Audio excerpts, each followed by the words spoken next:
නවවන පරිච්ඡේදය. Albert කිසිවෙකුට නොදන්වා ගමින් ඉවත්ව ගිය දිනම ගාල්ලට ගොස් කොළඹට එන දුම්රියක නැග්ගේය. ඒ වෙලාවේදී ඔහු නැගුණ කාමරයේ මගින් දෙතුන් දෙනෙකුට වඩා නොසිටී නමුත් අම්බලන්ගොඩ පසුවන විට ඔහු සිටි කාමරය සහ ඊට යාව තිබුණ කාමරයද මගීන්ගෙන් පිරී තිබුණේය. ඇල්බර්ට්ගේ කාමරයේ උන් 7-8 දෙනා කතා කිරීමෙහි අති දක්ෂයෝ වූහ. පානදුරේ දුම්රිය නවත්වන ස්ථානයට පැමිණෙන තුරු ඇල්බර්ට් හැර දුම්රත කාමරයේ සිටි සියලු දෙනාම නොයෙක් දේ ගැන කතා කරමින් සිටියෝය. පානදුරේ දුම්රිය ස්ථානයේදී මොවුන් සිටි රත කාමරයට පුදුම අන්දමේ මගීහු දෙදෙනෙක් ඇතුල් වූහ. මේ දෙදෙනා ඇතුල් වූ වහාම එහි සිටි සියලු දෙනාම නිශ්ශබ්දව කාමරයේ එක බංකුවක් සම්පූර්ණයෙන්ම ඒ දෙදෙනාට වාඩිවීමට ඉඩ තබා අනෙක් ඉදිරිපිට තිබුණ බැංකුවේ තෙරපි වාඩිගත්ත. ඊට යාව තිබුණ රත කාමරයේ සිටි අය නැගිට මේ මගීන් දෙදෙනා දෙස ඉතා ඕනෑකමින් බලා සිටියෝය. මේ දෙදෙනා කවරහුදැයි එහි සිටි කෙනෙකුගෙන් ඉතා සෙමින් ප්‍රශ්න කරන තුරු ඇල්බර්ට් දැනගන්ට නොහැකි විය. මින් එක්කෙනෙකුගේ නම විදේශ්වර විය. ඔහු ඉතා ප්‍රසිද්ධ න්‍යාය ශාස්ත්‍රඥයෙක් බැව් එහි සිටි සියලු දෙනාම දැන සිටියෝය. වයස අවුරුදු 66ක් පමණ වූ ඔහු කලිසමක් සහ ඊට උඩින් රෙද්දක් ඇඳ සිටියේය. ඔහුගේ හිසෙහි මධ්‍යභාගයේ එකම කෙස්කසකුදු නැතිව තට්ටය පෑදී තිබීම ඔහු නිතරම ගැඹුරු කල්පනාවෙහි යෙදී සිටින බව ප්‍රකාශ වන්නා වූ ලකුණක් විය. ඔහු වාඩි වූ විගස කකුල පිට කකුල තබා දකුණු අතේ ඇඟිලි දෙකෙන් නිකට කෙළවර අල්ලාගෙන ඇස් බැම දෙක උස් කර සිටීමෙන් ඔහුගේ නළල් තලයේ ඇති වී තිබුණ රැලි හොඳින් පෙනුණේය. ලෝකයේ සහ සත්වයා සම්බන්ධවක් නොයෙක් ගැඹුරු ප්‍රශ්නාදිය ගැන නිතරම කල්පනාවෙහි යෙදී සිටින බැවින් ඇඳුම් පිසදමා ගැනීමට පවා කාලයක් නැති බව ඔහු ඇඳ සිටි කෝට් එකේ ඇලී තිබුණ දූවිලි රාශියෙන් පෙනිනි. මොහු සමග සිටි අනෙක් අය ඉතා ප්‍රසිද්ධ කාව්‍ය ශාස්ත්‍රඥයෙකි. ඔහුගේ නම ආචාර්ය කවීශ්වර විය. වයස අවුරුදු 45කට වැඩි නොවීය. රැවුල කොටකර කපා තිබුණේය. ඔහු සුරුට්ටුවක් බොමින් නිතරම රැවුල කරකවමින් සිටියේය. මේ ප්‍රසිද්ධ ශාස්ත්‍රඥයන් දෙදෙනා ගැන ඒ සිටියවුන්ගෙන් කිසිවක් නොදැන සිටියේ ඇල්බර්ට් පමණි. අනෙක් සියලු දෙනාම මේ ශාස්ත්‍රඥයන් දෙදෙනා ගැන තොරතුරු දන්නා අය වූහ. මොවුන් මේ දෙදෙනාට කරුබුහුමන් කරන ප්‍රමාණය ශබ්ද කොට වචනයක් පවා කතා නොකර සිටීමෙන් ප්‍රකාශ විය. විනාඩි 10ක් 12ක් යනතුරු එහි සිටි සියලු දෙනාම නිශ්ශබ්ද වුණ. ආචාර්ය කවීශ්වර පළමුවෙන් කතාව ආරම්භ කළේය. දැන් ලෝකයේ මිනිස්යෝ ඉහතට වඩා දියුණුව සිටියයි කියන නමුත් මට නම් පිරිහීම මිස දියුණුවක් පෙනෙන්නේ නැහැ. දැන් කාව්‍ය ශාස්ත්‍රයේ කොපමණ දුරට පිරිහී තිබෙනවාද? මීට උත්තර දෙන මහලු ආචාර්යවරයා හිස සොලවා අත ඉවතටගෙන ලෝකයේ මිනිසයන් දැන් පිරිහෙන කාලය ඊ කියමින් කතා කරන්නට පටන් ගත්තේය. යන්ත්‍ර සූත්‍රාදිය වැඩි වෙන්නේ හොඳකට නොවේ. තව අවුරුදු 1000ක් 2000ක් යන විට ආගමද ධර්මයේද සියල්ලම නැති වී ලෝකයේ අන්ධකාර වූවක් මෙන් වෙනවා ඇති. මේ දැන් සිටින මිනිස්යෝ ඒ විනාශ කාලය වන විට මීට වෙනස් වන්නෝද? ඊ ආචාර්ය කවීශ්වර ප්‍රශ්න කළේය. ඔව් කියා උත්තරදී මහලු ආචාර්යවරයා ඒ සම්බන්ධව බොහෝ කාරණා දන්නා බව අඟවන්නාක් මෙන් කටපියාගෙන දෙතොල් දෙක ඒකාබද්ධ කරගෙන සිටිනවාදුටු කවීශ්වර ඒ ගැන විස්තර කරන ලෙස කියා සිටියේය. ඔව් කියා නැවතත් මහලු ආචාර්යවරයා ටික වේලාවක් වටපිට බලා කතා කරන්න පටන් ගත්තේය. ක්‍රමයෙන් දැන් සිටින මිනිසයන්ගේ ආයුෂ අඩු වේගෙන ගොස් මිනිසෙකුට අවුරුදු 5කට වැඩිය ජීවත් වෙන්න බැරි කාලයක් පැමිණෙනවා. ඒ කාලයේදී ලෝකයේ සියලු මිනිසයන්ගේම වයස අන්තිම වැඩි ගණන අවුරුදු 5යි. මේ කාලය වන විට මිනිසයන්ගේ උස අඟල් 12කට වැඩි නොවේ. මිනිසයෝ ඉතා නපුරුය. කෑම බීම සපයා ගැනීමට අපහසුකම නිසා එකිනෙකා එන කොටා ගන්නට පටන් ගන්නෝය. මීට පසු මහා වර්ෂාවක් හටගන්නේය. එක ජල බිඳුවක් පොල් ගෙඩියකට වඩා මහත් වේ. මේ ජල බිඳුවට යටවීමෙන් ලෝකයේ උතුරු දෙස මනුෂ්‍යයන් හැර අනෙක් සියල්ලෝම තැලී මිය යන්නාහ. රත කාමරයේ සිට සියලු දෙනාම ආශ්වාස ප්‍රාශ්වාස කිරීම නවත්වාගෙන කතාවට එහුම්කන් දීගෙන වුන්හ. මේ මහා වර්ෂාව 7 අවුරුද්දක් නොකඩවා පවතිනවා. උතුරු දිශාවේ මනුෂ්‍යයන්ට වර්ෂාවෙන් අනතුරක් පැමිණෙන්නේ නැහැ. වර්ෂාවට පසුව ජීවත් වන්නෝ ඔවුන් පමණයි. නමුත් තව අවුරුදු 7ක් ගත වුණාට පසු ඔවුහුද දා විනාශ වී යන්නාහ. ඒ කාලයේදී සූර්යයෝ තිදෙනෙක් නොහොත් ඊටත් වැඩි ගණනක් ඇතිවන්නාහ. එවිට මේ පෘථුවියේ එක්තරා ලෝහ වර්ගයක් වන්නේය. මනුෂ්‍යයෝ ලෝහ වූ පෘථුවිය කන්ට පටන් ගන්නෝය.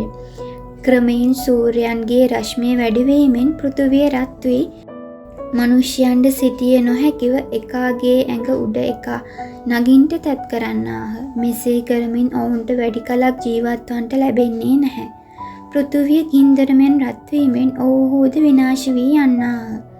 මේවා සිද්ධ වන්නේ තව අවුරුදු 3-4000කට පසුවයි. හෙට අනිද්දා සිද්ධ වෙන ඒවා යයි සිතන්ට එපා. කියා කතාව අවසන් කොට මහලු ආචාර්යතෙම නැවතත් නිකටෙහි අතගසාගෙන කල්පනාවෙහි යෙදුණේය. අපරදිග මිනිස්සු දැන් ලෝකයේ මිනිස්යෝ ඉහතට වඩා දියුණුව සිටිත් කියනවා නොවේද? දැන් ඔවුන් අතර ලෝකයේ කිසිම කලක නොතිබුණු ශාස්ත්‍ර දියුණුවක් ඇති වී තිබේ යයිද කියත් මොවුන්ගේ මේ කීම පිළිගන්නට පුළුවන්දයි ආචාර්ය කවීශ්වර නැවතත් ඇසුවේය. විදේශ්වර තෙමේ මොහුගේ මේ ලදරු ප්‍රශ්නයට කටට අත තබා සිනහ පළ කොට ඔව් මෑත කාලයේදී ශාස්ත්‍රය සම්බන්ධව ටිකක් දැනගත් පළියට අපරදිග මිනිස්සු පුරාණ මනුෂ්‍යයන්ට වඩා දියුණුවයි කියනවා. නමුත් ඔවුන්ගේ කීම් පිළිගන්නා තරම් සිහිමදාය ලංකාවේ සිටියෙත් නම් ඒ ඉතා ටික දෙනකි. පුරාණ ජම්බුද්වීප වාසීහු ශාස්ත්‍රය නැමැති රෝදය වටේ 7-8 වරක් ගමන් කළෝය. නමුත් වර්තමාන අපරදිග මිනිස්සුන්ට ශාස්ත්‍රය නැමැති රෝදය වටේ අර්ධයක් දුර ගමන් කරන්නට තවමත් නොහැකි විය. ඔවුන්ට පුළුවන් දුර තමයි දැන් ඔය ගමන් කර තිබෙන්නේ. ඔයිට වඩා දුර ඒගොල්ලන්ට ගමන් කරන්නට පුළුවනයි මම නොසිතමි. පුරාණ මනුෂ්‍යයන්වෙන් දිව්‍යඥානය අහසින් යෑම ආදී ගාම්භීර විද්‍යාවබෝධයන් දැන් කාලයේහි කිසිවෙකුට කළ නොහැකි වැඩකි. සුදු මිනිස්සුන්ට කිසි කලක මේවා අවබෝධ කරගන්නට පුළුවන් වෙන්නේ නැහැ. ඔවුන්ට සත්ත්ව ශරීරය ගැන දැනගැනීමට එය කපා කොටා බලන්නට ඕනේ. ඒත් හරියාකාර දැනගන්නට බැරිව සිටිනවා. නමුත් පුරාණ මිනිසයන්ට සත්ත්ව ශරීරය කපා කොටා බලන්නට උවමනා නොවිය. ඔව්හු මාංශ චක්ෂුෂ වසාගෙන ප්‍රඥා චක්ෂුෂින් බලා සිතා ශරීරයේ සියුම් අවයවයන් ගැන විස්තර කරන්නට සමර්ථයෝ වූහ. මේ වෙලාවේදී දුම්රිය දෙහිවල ස්ටේෂමට පැමිණීමෙන් එහි දුම්රිය නවත්වනවාත් සමග මොවුන් සිටි කාමරයට නුදුරු රත කාමරයක මගීන් කෝලාහල කරමින් කෑගසනවා ඇසුනේය. එහි සිටි කිහිප දෙනෙක් දුම්රියෙන් බැස කෝලාහලය බැලීමට යනවා දුටු ඇල්බර්ට්ද එහි ගියේය. එකිනෙහිම දුම්රිය පිටත් වූ බැවින් ඇල්බර්ට් නැවත හැරී තමන් සිටි කාමරයට එන්ට උත්සාහ නොකොට ඔහු ඉදිරියෙහි තිබුණු රත කාමරයට නැගුණේය. කෝලාහලය වෙන්ට හේතුව කුමක්දැයි පරීක්ෂා කළ විට ඔහුගේ පුදුමයට මෙන් එය දබරයක් නො විවාදයක් බැව් දැනගන්නට ලැබුණේය. මොවුන්ගේ විවාදය ජාතිපති සංස්කරණය ගැන විය. එහි සිටියවුන්ගෙන් එක් උගතෙක් ජාති ප්‍රතිසංස්කරණයට සිංහල තරුණයන් උඩුතොලේ රැවුල ගෑම අතහැරිය යුතු බවද තවත් උගතෙක් පිටරටින් එන පිඟන් කෝප්ප ගැනීම අතහැර ඒ වෙනුවට මෙරට සාදන මැටි වලන් ආදිය පාවිච්චි කළ යුතු බවද තවත් උගතෙක් සිංහලයන් විසින් කලිසම් කෝට් ඇඳීම අත්හැරිය යුතු බවද තවත් උගතෙක් පාඨශාලා සියල්ලම නැති කර දමා ඉගැන්වීම පන්සල්වලට අරගෙන භික්ෂූන් වහන්සේලාට භාර දිය යුතු බවද කීවෝය. මෙසේ එක එක්කෙනාගේ අදහස් ස්ථීර කිරීමට කතා කරමින් ඔවුහු කෑගසන්ට පටන් ගත්හ. කොටුවේ දුම්රිය නවත්වන ස්ථානයේ ආසන්න වූ බැවින් ඇල්බර්ට් මොවුන්ගේ කතාව ගැන වැඩිදුර යමක් දැනගන්නට නොලැබුණේය. ඇල්බර්ට් කිසිවකුට නොදන්වා ගමින් පිටත් වී යා එක හොඳ නැතැයි ඔහු කල්පනා කළේය. ඔහු මෙසේ පලා යෑම බියසුරු ගතියක් මෙන් සැලකුවොත් හොඳ නැතැයි සිතා නැවතත් ආපසු හැරී යන්නට කල්පනා කළේය. මම ආපසු හැරී යන්නේ කුමකටද? ඔහු කල්පනා කළේය. මම පුළුවන් පමණ වීරිය කළා නොවේද? මම එහි සිටීම ලීලාගේ සිතෙහි දුක් වැඩිවීමට හේතුවකි. අහිංසක ලීලා මා නිසා හිරිහැර විඳින්නට ඉඩ හැරීම යුතු නොවේ. මම එහි නැවතී ක්‍රියා කිරීම ඇගේ දුක් වැඩිවීමට හේතුවක් බැව් දැන දැනත් මම ආපසු යන්නේ කුමටද?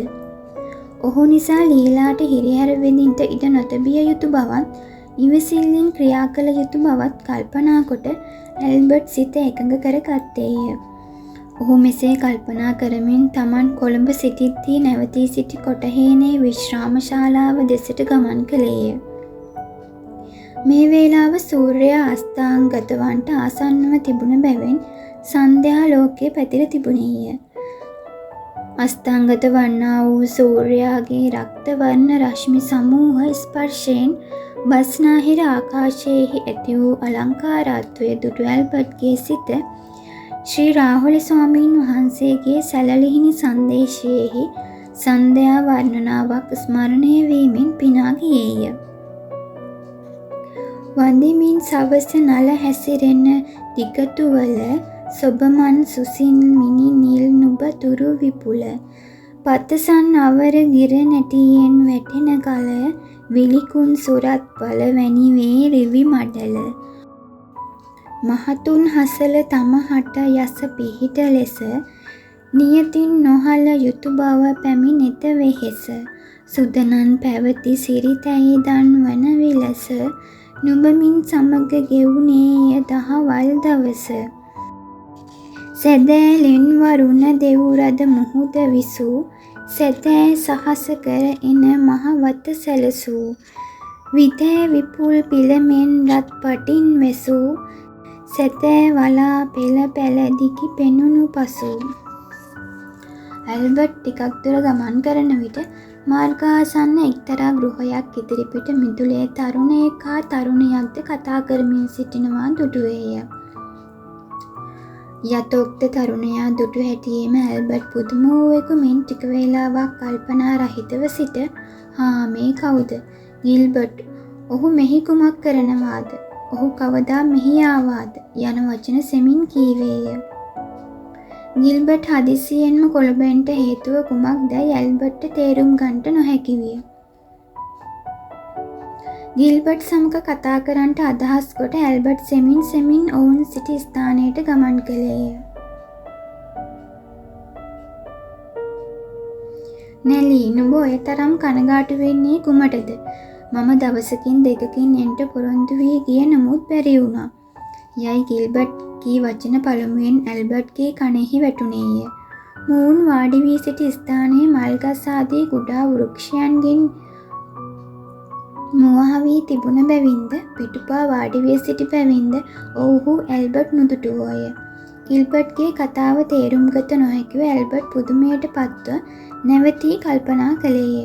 මෝන්ගේ කතාව අසන්ට ඇල්බර්ට්ගේ සිතෙහි තද ආශාවක් ඇතිවිය. ගිල්බර්ට් ගැන ඔහුගේ සිතෙහි සැකයක් නොතිබුණේය. නමුත් මෝන්ගේ කතාවට කුමක් නිසා ඇහුම්කන් දෙන්නට සිතුනෝද යනු ඇල්බර්ට් තේරුම් ගන්නට නොහැකි විය. මෝන්ගේ කතාව අසන්ට ඔහුගේ සිතේ ඇති වූ ආශාව මැඩපවත්වා ගන්නට නොහැකි බැව් දැනුනේය. ඔව්, නුඹ මාව මෙහි සිටවා යද්දි දවසකින් දෙකකින් එනවාය කියා ගියා. නුඹ උණු පොරොන්දුව මතක් වුණේ කීප දවසකට පසුවදැයි. ඊ තරුණිය ඇසුවාය. නැලී, නුඹ කනගාටු වෙන්න එපා. තව මාස 7-8කින් නුඹ අපේ ගමට එක්ක යනවා. යයි කීමෙන් ගිල්බර්ට් ඇඟේ අත අල්වා ගත්තේය. තව මාස 7-8කින්? අනේ ගිල්බර්ට්, නුඹ මා තව දවසකින් දෙකකින් ගමට එක්ක යාවිය කියා හිතාගෙන සිටියා නමුත් තව මාස 7-8ක් කියමින් නෑ සුසුම් ලෑවාය. ඔව්, තව මාස 7-8ක් ඉවසන්ට ඕනෑ. මගේ නෑදෑයින්ට තවම අපේ ප්‍රවෘත්තිය දැන්වුවේ නැහැ. ගම ටික කලක් නැවතී සිටගෙන ඒවා පිළිවෙලක් කරගෙන නුඹ දෙවනු එක්ක යනවා. මට මාස 7-8ක් මෙහි නැවතී සිටින්ට බැහැ ගිල්බර්ට්. නුඹ තව මාස 7-8ක් මෙහි නවතින්ට කියන එක හරිද? ඊ කියමින් ඈ දුක් මුසලීලාවෙන් ගිල්බර්ට් දෙස බැලුවාය. නැලි, නුඹ ඔය තරමට ඉක්මන් වන්නේ ඇයි? මම නුඹට තව 7-8 මාසයක් මෙහි නවතින්ට කීවේ නැහැ. බැහැ, කොහෙ නවතිතත් මට බැහැ. නුඹෙන් වෙන්න මට 7-8 මාසයක් ඉන්න බැහැ කියමින් ඈ හඩන්ට පටන් ගත්තාය. ප්‍රේමවන්ත නැලි ස්වල්ප කාලයකටවත් නුඹෙන් වෙන්ව ඉන්ට කැමති නැහැ. නමුත් එසේ ඉන්ට සිදු වී තිබෙනවා. හෙට නුඹ මා සමග නැවත වෙයන්ගොඩ යන්ට ඕනේ. මම ගම තිබෙන වැඩපළ පිළිවෙලක් කොට එනතුරු නුඹ එහි නැවතී සිටපන්. මොවුන්ගේ කතාව අසාගෙන සිටි ඇල්බර්ට් වඩ වඩාත් පුදුමයට පත් වුණේය. මේ දෙදෙනා කුමක් කරන්නට යනවාද යනු ඇල්බර්ට්ට හොඳින් තේරුම් ගන්නට නොහැකි විය. තරුණිය වේයන්ගොඩ නවත්වා ගිල්බර්ට් කලක් ගම නවතින්ට යන බැව් පමණක් ඔහුට තේරුම් ගන්නට පුළුවන් විය. මේ දෙදෙනා විවාහ වෙලාද? එසේ නැතිව විවාහ වෙන්ට සිටින ජෝඩුවක්ද යන්න නිශ්චය කර ගැනීමට ඇල්බර්ට් බොහෝ උත්සාහ කළ නමුත් ඔහුට සම්පූර්ණ තීන්දුවකට පැමිණෙන්නට නොහැකි විය. මොවුන්ගේ කතාවෙන් සහ ක්‍රියාවෙන්ද විවාහ වී සිටින දෙදෙනෙක් යයි ටිකක් දුර කල්පනා කරන්නට පුළුවන් විය. තරුණිය කිසිත් කතා නොකොට සිටිනවාදුරු ගිල්බර්ට් මීට කැමති වුණොත් අපි දෙදෙනාටම හිරිහැර විඳින්නට සිදු වෙනවා. ඊ නැවතත් කීවේය. ගිල්බර්ට් මා නිසා නුඹ හිරිහැර විඳින්නට එපා. මම ඊට කොහෙත්ම කැමති නැහැ. නුඹේ යහපතට මා විසින් කළ යුතු වැඩක් තිබේ නම් මම ඒක කරන්නට කැමතියි. නුඹේ යහපතට කළ යුතු වැඩක් කිරීමට මම පසුබට වෙන්නේ නැහැ. ඊ ඈ ස්ථීර ලෙස කීවාය.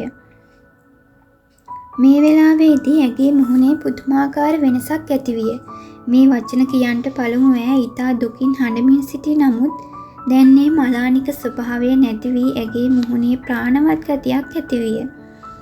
ඇගේ මුළු හෘදයෙන්ම ආලය කරන්නා වූ මිනිසයාගේ යහපතට ක්‍රියා කරන්නට ඉඩ ලැබීමෙන් ඈ ගැන හෝ ඈට මතු පැමිණෙන හිරිහැර ගැන හෝ කල්පනා කරන්නට නොහැකි විය. ඈ නැවතත් කතා කරන්නට ආරම්භ කොට "නුමුත් ගිල්බර්ට් නුඹෙන්" කියනවාත් සමගම ඉකිගසමින් හඬමින් පටන් ගත්තාය. "නැලි, නුඹට කුමක් වුණත් කමක් නැත කියන්නේ ඇයි? මම මේ තරම් උත්සාහ කරන්නේ නුඹ නිසායි. නුඹට මගේ ආදරය අඩු නිසා මෙසේ කියනවාය කියා නුඹ කල්පනා කළාද? අනේ නැලි, මට කුමක් වුණත් කමක් නැහැ. නුඹේ යහපතටයි මම උත්සාහ කරන්නේ. නුඹ කනගාටු වෙන්න එපා. හෙට වෙයන්ගොඩ යන්ට ලෑස්ති වෙන්න ඕනේ." ඊ කියමින් ගිල්බර්ට්ගේ සිතෙහි ඈට ස්ථීර ආලයක් තිබෙන බව හඟවන්නට උත්සාහ කළේය. බාහිර ලෝකය ගැන වැඩි දැනුමක් නැති අහිංසක තරුණිය ගිල්බර්ට්ගේ වචන තදින්ම විශ්වාස කළාය. ඇගේ ජීවිතයේ ආලෝකය මෙන් සලකන ඔහුට ආදරය කරන්නාක් මෙන් ඔහුත් ඈට ආදරය කරනවා යයි ඈ කල්පනා කළාය. කපටීන්ගේ ස්වභාවය ගැන වැඩි දැනුමක් නැති ඇල්බර්ට්ද ගිල්බර්ට් වංක අදහසකින් ක්‍රියා කරන බව තේරුම් ගන්නට නොහැකි විය. කපටීන්ගේ ස්වභාවය දන්නා කෙනෙක් ගිල්බර්ට්ගේ කතාව සහ ක්‍රියාවත් අසා බලාගෙන සිටියා නම් ඔහු භයානක ප්‍රයෝගයක් කරන්නට යන බව දැනගැනීම අපහසු නොවේ. "ගිල්බර්ට්, මම නුඹට ආදරය වෙන්නාක් මෙන් මටත් නුඹ ආදරේ නම් දුකක් නැහැ. නුඹේ යහපතට මගේ ජීවිතය වුණත් විඳීමට මම පසුබට වෙන්නේ නැහැ" කියමින් ඇගේ ප්‍රේමවන්තයා දෙස ආදරයෙන් බැලුවාය. "නැලි, නුඹ මා ගැන සැක කරනවාද? මම නුඹට ආදරේ නැත කියන්නේ මන්ද?" ඊ ගිල්බර්ට් තරහෙන් මෙන් ඇසුවේය. "නැහැ ගිල්බර්ට්, නුඹ තරහ වුණාද? මම එහෙම අදහසකින් කීවේ නැහැ" කියමින් ඇගේ ආදරවන්ත මුහුණ ඔහු දෙසට එසෙව්වාය. මේ දෙදෙනාගේ කතාව අසාගෙන සිටි ඇල්බර්ට්ගේ සිත සම්පූර්ණයෙන් වෙනස් විය. ඔහු ගිල්බර්ට් සමග කතා කරන්නට පළමු අදහස් කළේ වී නමුත් ඒ අදහස අතුරුදහන් විය. ඇල්බර්ට් ඔවුන් සමග කතා නොකොට නැවතී හැරී විශ්‍රාමශාලාව දෙසට ගමන් කළේය. ගිල්බර්ට් ගැන ඔහුගේ සිතෙහි සැකයක් හටගත්තේය. එහෙත් ඔහුට ඒ ගැන කිසිත් කල්පනා කරන්නට නොහැකි විය. මේ දෙදෙනාගේ කතාව පිළිබඳව ඇල්බර්ට් දවස මුළුල්ලේම කල්පනා කළ නමුත් ගිල්බර්ට් කුමක් කරන්නට යනවාද යනු තේරුම් ගන්නට නොහැකි විය. ඉහත සඳහන් කළේ ඇල්බර්ට් කොළඹට ආ දවසේම සිදු වූ ප්‍රවෘත්තියයි. යථෝක්ත ප්‍රවෘත්තිය සිදු වූයේ මීට 7-8 මාසයකට ඉහතය. දිනක් ඇල්බර්ට් විශ්‍රාම ශාලාවේ දොරපිලේ සක්මන් කරමින් සිටියේය. ඔහු ටික වේලාවක් සක්මන් කරමින් සිට එහි තිබුණු පුටුවක වාඩිගත්තේය.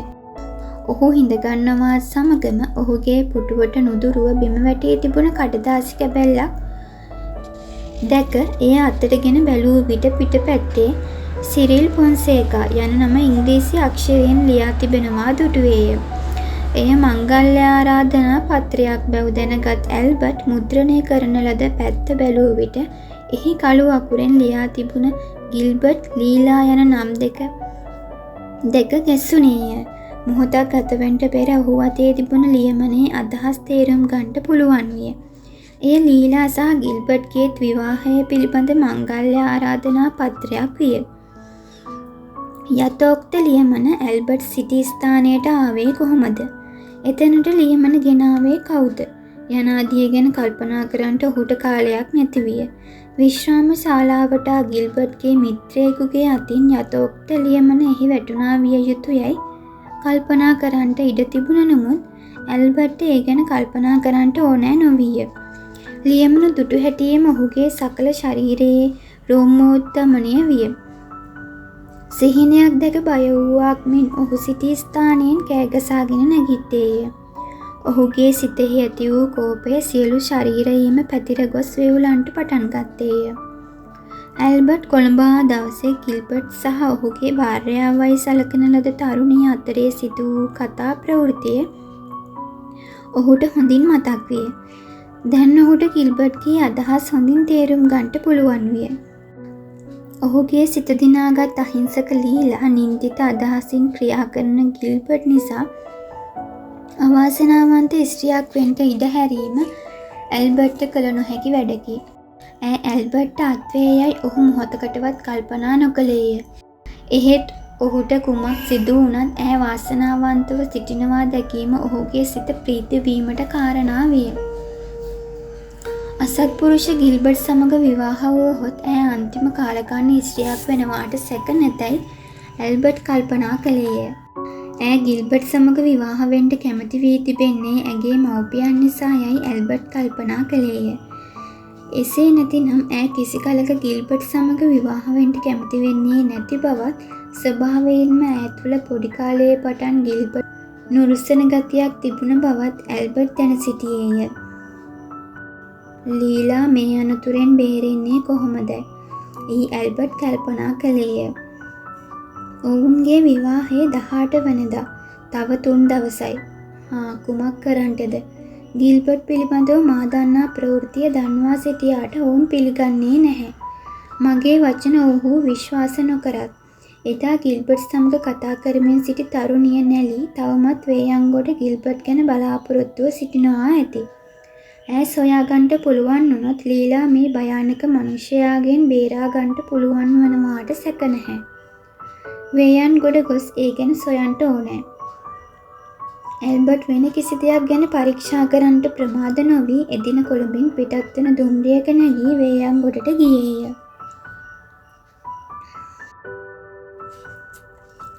දහවන පරිච්ඡේදය. මංගල්‍ය දිනය ලංවනවා සමගම ලීලාගේ සිත සතුටු විය යුතුව තිබියදී ඇගේ සිතෙහි කනස්සලු ස්වභාවය වැඩිවන්නට පටන් ගත්තේය. මතු ජීවිතය ගැන ඇගේ කිසි බලාපොරොත්තුවක් නැති විය. මහලු වයසට පැමිණ සිටින ඇගේ දුර්වල මව්පිය දෙදෙනාගේ යහපතට ඔවුන්ගේ ප්‍රීතිය වැඩි කිරීමට ඉඩ ලැබීම පමණක් ඇගේ සිතෙහි එක්තරා සැනසීමක් ඇතිවීමට හේතු විය. ඇගේ මව්පිය දෙදෙනාගේ යහපතට කළ යුතු කොයිම වැඩකදීවත් ඇය පසුබට නොවූවාය. ඇය ගිල්බර්ට් සමග විවාහ වෙන්න කැමැත්ත දුන්නේත් මේ නිසායි. ඇල්බර්ට් ගැන ඇගේ කිසිම බලාපොරොත්තුවක් නොතිබුණේය. එහෙත් ඔහු ගැන තොරතුරු දැන ගැනීමට ඇය ආශාවෙන් සිටියාය. ශාස්ත්‍රාලෝකය නමින් එකල තිබුණ මාසික සඟරාවට අප රට ජනයාගේ ලාමක අදහස් යන මාතෘකාවෙන් ඇල්බර්ට් විසින් ලියන ලද ලියවිල්ලක් ලීලාට දකින්නට ලැබී ඇල්බර්ට් ගැන තොරතුරු දැනගන්නට ලැබේ යයි අදහස් කොට ඇය එය ඉතා ආශාවෙන් කියවන්නට පටන් ගත්තාය. අප රට ජනයා අතර ප්‍රකටව තිබෙන ලාමක අදහස් විස්තර කිරීමට විශාල ග්‍රන්ථ කිහිපයක් ලිය යුතුය යනු යථෝක්ත ලියවිල්ලෙහි පටන් ගැන්ම වේ. අප රට ශාස්ත්‍ර දියුණුවේ ප්‍රමාණය අප අතර ශේෂව තිබෙන ලාමක අදහස් රාශියෙන් දැනගත හැකියි. ශාස්ත්‍රයෙන් හීන ජාතීන් අතර ඉතා ප්‍රකටව තිබෙන මේ ලාමක අදහස් වලට අප රට ඇතැම් උගත් ජනයා පවා ගරු බුහුමන් කරන බව පෙනේ. වර්තමාන අපරදිග උගත් ජනයා අතරින් මේ ලාමක අදහස් නැති වී යාමට එකම හේතුව ඒ රටවල පසුගිය සතවර්ෂය තුළ ඉතා ශීඝ්‍රව ඇති වූ ස්වභාවික ශාස්ත්‍ර දියුණුවයි. අපේ මහා පඬිවරයන්ගේ ස්වභාවය ශාස්ත්‍ර දැනීමේ දුර්වලත්වය මෙහි සඳහන් කළ යුතු නොවේ. මනුෂ්‍යයන්ගේ දියුණුවට බාධක අර්ථ ශූන්‍ය ලාමක අදහස් නැමැති බීජයන්ට ඉන්දියාව හෝ ලංකාව හා සමාන සරු කෙතක් ලෝකයේ ශිෂ්ටාචාර ජාතීන් අතර වෙන නොමැති. ශාස්ත්‍රයට ආගමටද පරම සතුරෙක් වූ ලාමක අදහස් අප රටින් මුලෝච්චින්න කිරීමට උත්සාහ කිරීම ශාස්ත්‍ර දියුණුව නැමැති කාගේත් යුතුකමකි. එය ශාස්ත්‍රයේ ගමන් කරන්නා වූ මාර්ගය හෙළි කිරීමයි.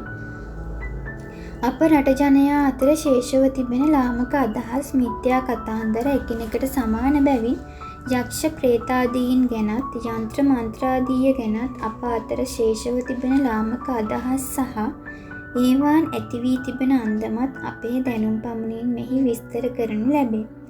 මෙහි සඳහන් කරුණු කියවන විට තම තමන්ගේ අභ්‍යන්තරික අදහස් නිසා ඇතිවන ක්‍රෝධයට ක්‍රියා කිරීමට ඉඩ නොදී පරීක්ෂාවෙන් කියවා බලා කල්පනා කරන ලෙස ඉල්ලමි.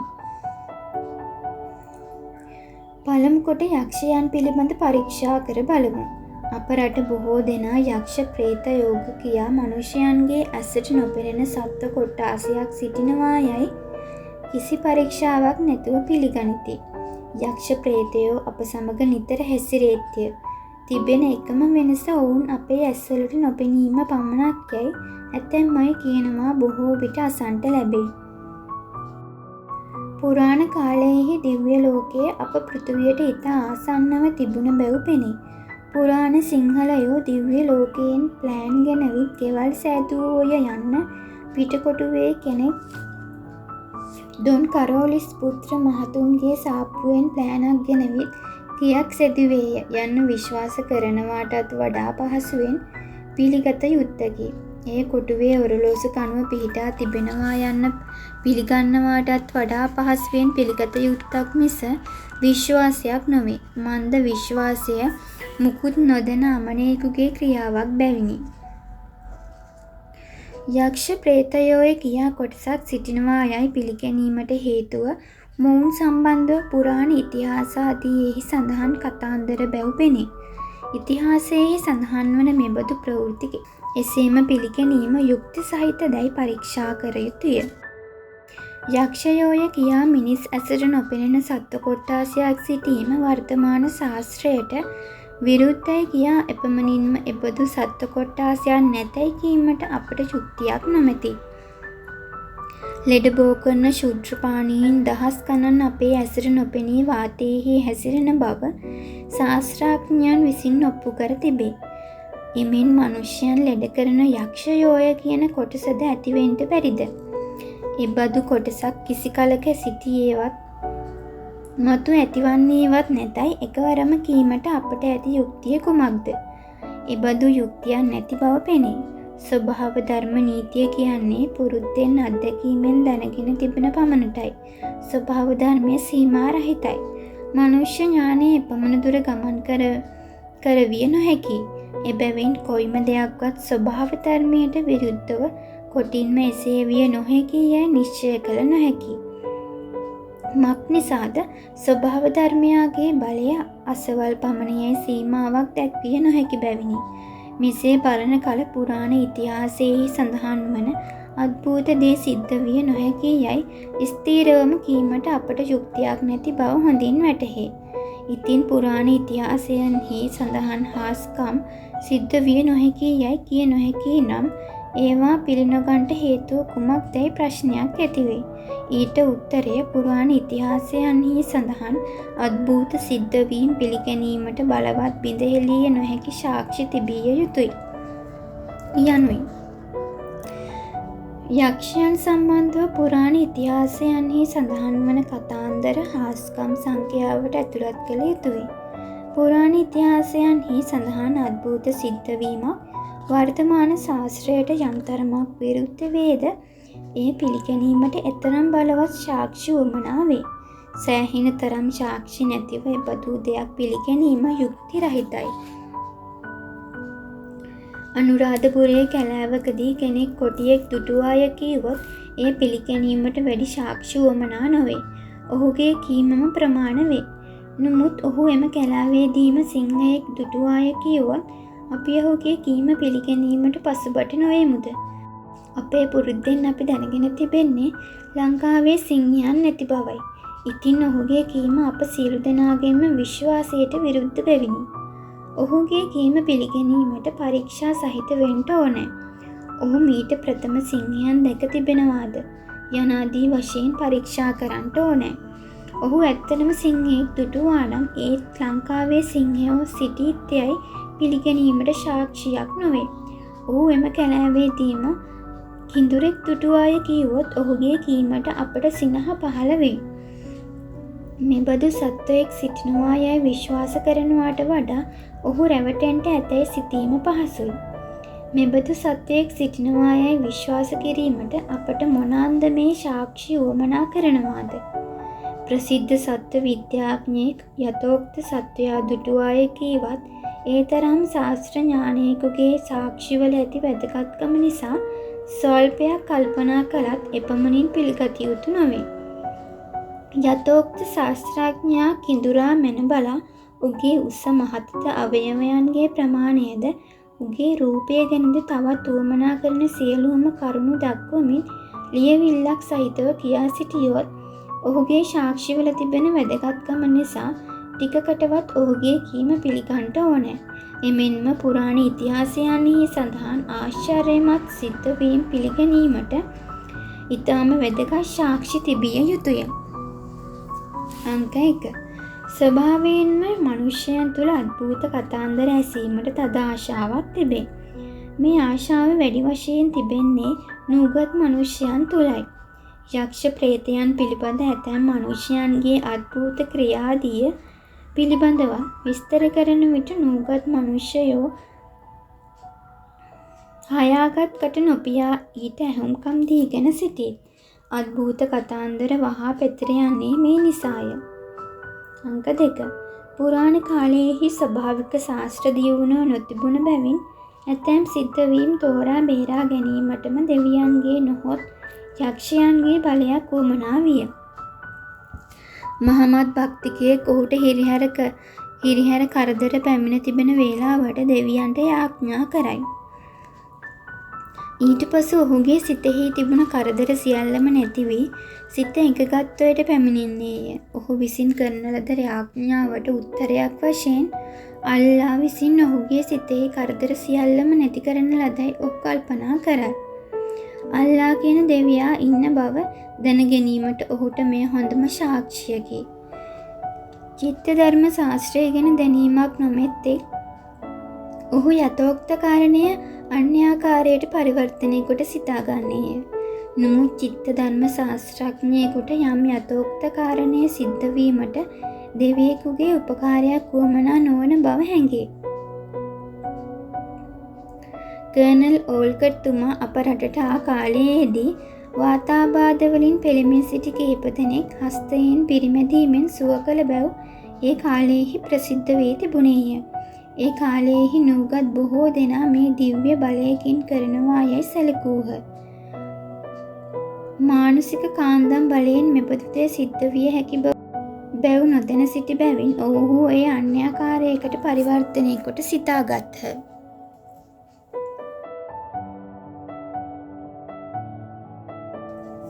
අංක 3.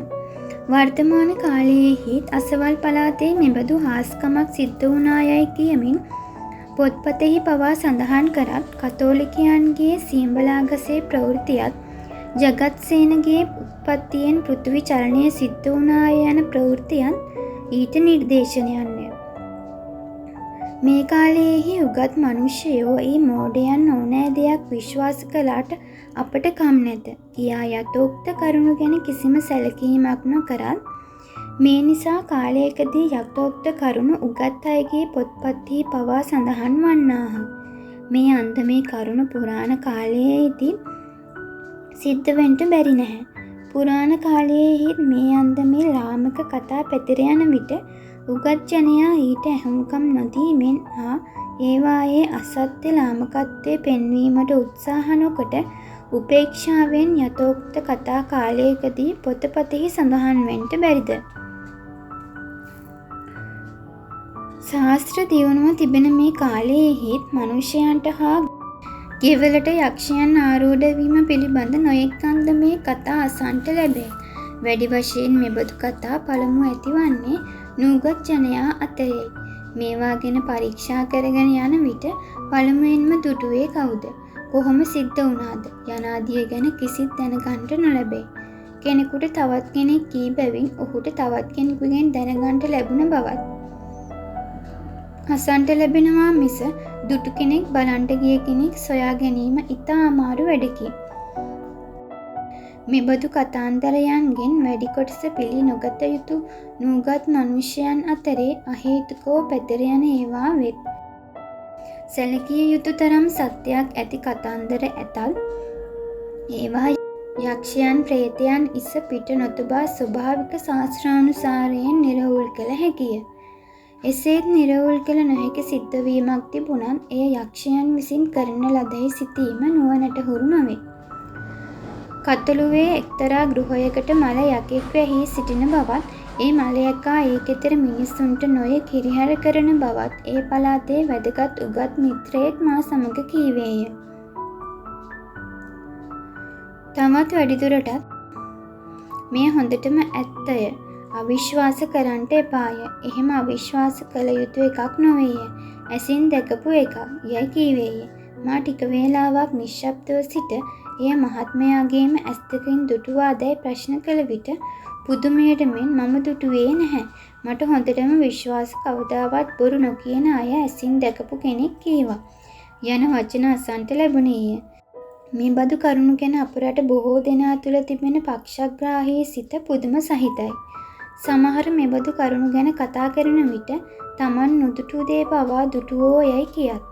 මේ ආදීන් සලකා බලන විට පුරාණ ඉතිහාසයන්හි සඳහන් අද්භූත කතාන්දර පිළිගැනීමට අපි කෙතරම් පරීක්ෂාකාරී විය යුතුද?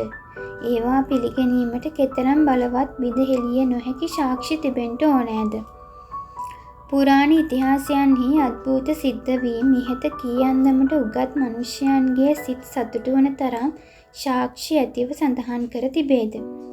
මීළඟට යක්ෂ ප්‍රේතයන් පිළිබඳ අපරට ජනයා තුළ තිබෙන නොගැලපෙන අදහස් ගැන පරීක්ෂා කර බලමු. ලංකාවේ සිටි යක්ෂයෝ පිටසක්වලට එළවන ලද්දෝ යයි අපේ යකදුරෝ කියත් පිටසක්වල තිබෙන්නේ කොහේද? පිටසක්වලය කියන්නේ අපේ පෘථුවියේම කොටසක්ද? එසේනම් යකුන්ට මෙහි එන්ට බැරිය කියන්නේ මන්ද? පිටසක්වලය කියන්නේ අන්‍ය ලෝකයක් විය යුතුයි. අපේ පෘථුවියට ඉතා ආසන්නව තිබේ යයි කියන අඟහරු තාරකාවේවත් යක්කු සිටිනවා. හේමා යක්ෂයන් විසින් දිෂ්ටිය හෙළීමෙන් මනුෂ්‍යව ලෙඩ කරනු ලබන්නාහයි යකදුරයෝ කියත්. හැතැක්ම ලක්ෂ ගණනක් ඈත්ව තිබෙන අඟහරු තාරකාවේ සිටින යකෙක් අප පෘථුවියේ මනුෂ්‍යයෙකුට දෘෂ්ටිය හෙළවනවාය යන්න මනුෂ්‍ය ඥානයෙන් කල්පනා කළ හැකිද? යාර ගණනක් ඈත්ව තිබෙන කුඩා ද්‍රව්‍යයක් අපේ ඇසට නොපෙනෙනකොට හැතැම්ම ලක්ෂ ගණනක් ඈත සිටින යක්කුන්ට අප දර්ශනය කරන්නට පුළුවන් කියා අපේ කෙසේ කල්පනා කරමුද? යකෙක් දෘෂ්ටිය හෙළූ පමණින් මනුෂ්‍යයෙක් ලෙඩ වෙන්නේ කොහොමද? එහෙත් සමහරු තොට යකා වැහිලාය, රීරි යකා වැහිලාය කතා කරන් මිහි එන්ට නොහැකි යකෙක් මනුස්සයෙකුට ආරූඪ වෙන්නේ කොහොමද? ආරූඪ වෙනවාය කියන්නේ යකා මනුෂ්‍ය ශරීරයට ඇතුළු වීමද. සමහරු පිස්සන් ගැන කතා කරන විට ඔහුට රීරි යකාගේ දෘෂ්ටිය වැහිලාය කියාත් මේ අnder දෙමළ විස්තර කරන්නට පුළුවන් සමර්ථයා කවුද? යකදුරන් කියන අන්දමට මනුෂ්‍යයන් ලෙඩ කරන්නේ කළු යකා, රීරි යකා, සන්නි යකා ආදී යක්ෂයෝය. මේ යක්ෂයන්ගේ උත්පත්ති කතා ගැන බලමු. මහසෝනාගේ උත්පත්තිය. පැරකුම් රජුන් පෙර රජ කළ පොළොන්නරු පුර කුඹලෙකුගේ ගෙදර උපන් කුමරෙකි ඉතා රූබර. දිනින් දින වැඩෙමින සත්මස පිරී ගිය තැන බත් මේ වඩමින තැබූ නම ජය සොහොන් එම දින. ලැබූ නම ජය සොහොන් සුබ දින එනම තැබුවන්. ගොසින් වෙස මුනිගෙන් වරම් ලැබ නර ලොවට බසිමින් අහසින් යනවරා දැකලිය ඒ ගෝඩිම්බරා බැස යකු ඒවරා නැසීය බිසවගේ සියලු රූබරා. ජයසොහොනට ගොසින් යුදයට එයකු සමගින් එන කලට සරසින් ගෙසීව වම්පස ඒසු ලැඟිල්ලෙන්. සෙනහඬ සේකුගුරා ජයසොහොන් ඉස දෙදෙරා කඩා පැන එවරා වැටුනි ඒ යකු සොහොනේ වැතිරා. දෙවිය දින දැකලා වලසෙකු සිරස සිඳලා යක්කඳට අල්ලා ගියේ පැන්නිස නැගුටුවාලා. භූත සාන්තිය. රීරි යකා ආදී යක්ෂයන්ගේ උත්පත්ති කතාත් මීට දෙවැනි නොවේ. මේවා පුරාණ කතා නිසා කොහොම සිද්ධ වෙච්ච ඒවාද කියන්න බැරිය කියන උගත් බෞද්ධ පිරිසකුත් සිටින බැවින් මේ මිත්‍යා කතාන්දර ගැන නූගත් බෞද්ධයන්ගේ අදහස් සෙවිය යුතුද? අප අතර තිබෙන මේ ලාමක අදහස් කලින් කල එක එක්කෙනා විසින් අමුතුවෙන් ඇති කරන ලද ඒවා නොව ලෝකයේ මනුෂ්‍ය වාස වූ තැන පටන් පැවතවිත් ශේෂව තිබෙන ඒවා බැව් සත්‍යකි.